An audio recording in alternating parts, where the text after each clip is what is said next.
What is going on, YouTube family? We getting ready to take out TLX Type S with the performance tires, and I'm going to explain to you why you cannot compare this car to the upcoming Type S Integra. First of all, for reasons just like that. Now, with the Integra, obviously it's going to come with a limited slip differential, which will allow it to do some corner carving as it should, as you would expect. But this vehicle, being super handling all-wheel drive, allows me to basically bury my foot whenever I feel like it, and the vehicle just sticks and grips. So this thing really is super fun to drive, like especially around corners like that. You can just pin the gas and the thing just pivots with that back axle and that torque vectoring and just gets you right where you need to be. So I really enjoyed that. Another reason why this and the Integra Type S really shouldn't be compared is going to be because of the engine. So this is a 3-liter V6 turbo. The Integra Type S is a 4-cylinder, which is a great motor. Same one out of the Civic Type R. Does have a slightly different active exhaust, so it's just a touch more horsepower at 325. But great motor in that vehicle. Oh, the pop. But yeah, so you really can't compare them. And then the chassis are totally different, built for totally different, purposes. Really, this was intended to be a more luxurious vehicle that's supposed to compete in, the luxury category, along with things like the Lexus IS. And this car is really more of a tweener, so it's really like between a C-Class and an E-Class. This thing just has awesome torque. I love it. So differences as far as power are concerned, you're looking at 320 horsepower with the Integra Type S. You're looking at 355 with this thing. Now, doesn't sound like a big difference, and really, once the advantages of the all-wheel drive system are sort of lost from a dig, I do think that the lighter weight of the Integra Type S and just that no parasitic loss, because it's not all-wheel drive, it's a manual transmission, it's just probably going to be a little bit sharper with respect to performance in a straight line, beyond 50 miles an hour. But I do think, from a dig, this car is probably going to get out on it naturally. But I do not have any doubts that 2-liter will be able at some point to probably reel this in, just because of those weight advantages. But I will say, I don't think that you should, I don't think that you should, compare them in a sense of, do I get the Integra Type S or do I get the TLX Type S? I think it's very important to get what you like, get what you want. So if you're the type of person that really, really enjoys the sound of a V6, no matter what sort of modifications you do to that Type S Integra, it's never going to sound like this. So if you're more of a V6 person, grab this car while it's available. Emissions restrictions, freaking government interfering with stuff like, cars and how they're built and exhaust and all that sort of stuff. Very good chance that, this vehicle and vehicles like it won't be around much longer. So, you will have plenty of opportunities to buy turbo 4-cylinders. But how many more instances are we really going to be able to have V6 turbo engines? I mean, they started off with killing off the V8s. The V6 turbos and inline 6 turbos were supposed to replace those V8s. Now they're trying to replace those V6s with 4-bangers. 4-bangers are starting to slowly turn into 3-cylinder engines. So everything is just downsizing right now. So I think from a perspective of just having something kind of unique, because V6s are just not produced in the same amount of numbers as 4-cylinders.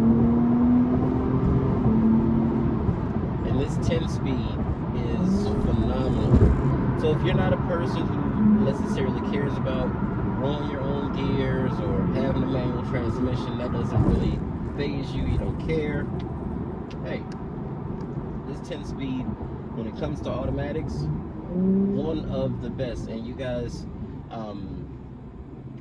know that, well, I don't know if you know it or not, but me and Q the Chaotic, shout out to my boy, we tend to think alike when it comes to certain stuff. So I haven't yet watched his video on the whole comparison, because I don't want to, watch what he does and then accidentally regurgitate something or whatever. I just want to do my video and then I'll watch his and then compare and see how we think. But we typically end up pretty much feeling the same way about the cars with respect to the Integra and the Type S. I think that this is probably one of the most aggressively tuned automatic 10-speed transmissions that you can buy, or just automatic transmissions, period. Because when you leave this thing in sport mode, and when it was doing those downshifts, I'm still in drive. I'm in Sport Plus for the dynamic mode, but there's still another sport mode for the transmission as well. And I'll do that now. I'm gonna kind of let these guys go a little bit because I want to show you, like, literally, the way that this thing pivots and turns.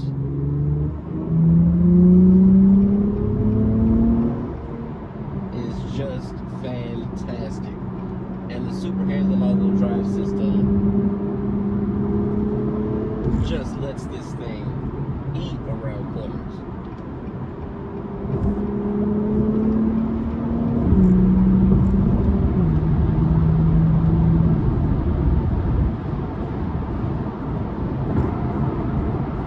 Very easy to get out on the highway with this thing, and it really is, this is a fun vehicle to drive.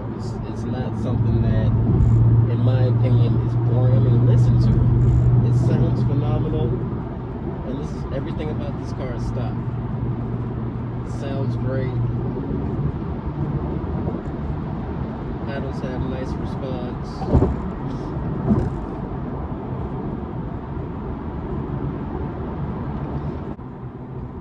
But yeah, guys, the Integra Type S and the TLX Type S, I really think they are, even though they're very close in power figures, I think they're very different in what they are going to offer you on a day-to-day basis.